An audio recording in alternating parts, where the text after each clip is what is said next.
નારાયણ, જય શ્રી કૃષ્ણ। આજે આપણે સવારનો નાસ્તો બનાવીશું, 3 કઢીવાળા ગાંઠિયા। એના માટે મેં લીધું છે ચણાનો લોટ લીધો છે રેગ્યુલર, તેલ છે, પછી સોડા છે, અજમો છે, હિંગ છે અને મરી પાવડર છે, જરૂર મુજબ પાણી છે।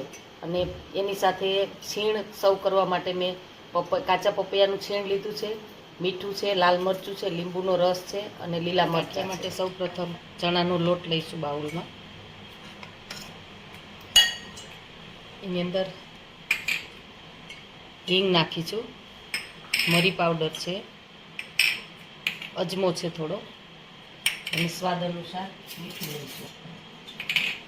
સોડા લીધા છે, 1 ચપટી સોડા છે। એની ઉપર આપણે તેલ લઈશું, મિક્સ કરી અને લોટ બાદ થોડું થોડું પાણી એડ કરવાનું છે। બહુ ઢીલો નથી લોટ રાખવાનો અને બહુ કઠણ નથી રાખવાનો છે। અને આપણે તેલ લઈ અને થોડો મિક્સ કરી દઈશું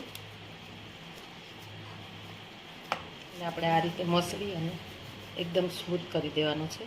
પછી મેં સ્ટારની આપણે જાળી આવે છે એ જાળી લીધી છે, એની અંદર નાખી અને આપણે ગાંઠિયા પાડીશું। તેલ ગરમ થઈ ગયું છે આપણું, આપણે એની અંદર ગાંઠિયા પાડી લઈશું।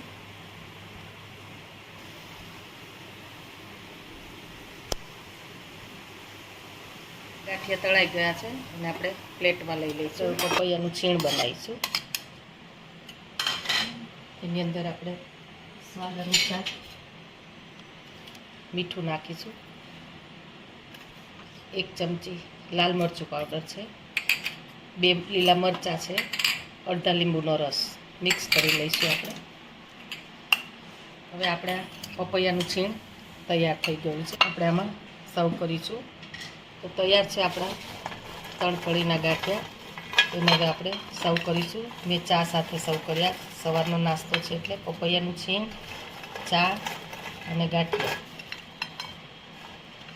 સાથે આપણે તળેલા મરચાં લઈશું। તો તૈયાર છે આપણા 3 કઢીના ગાંઠિયા। તમે એકવાર ચોક્કસ ટ્રાય કરજો સવારના નાસ્તા માટે। અને જો અમારો વિડીયો તમને ગમે તો લાઇક, શેર અને સબસ્ક્રાઈબ કરવાનું ભૂલતા નહીં।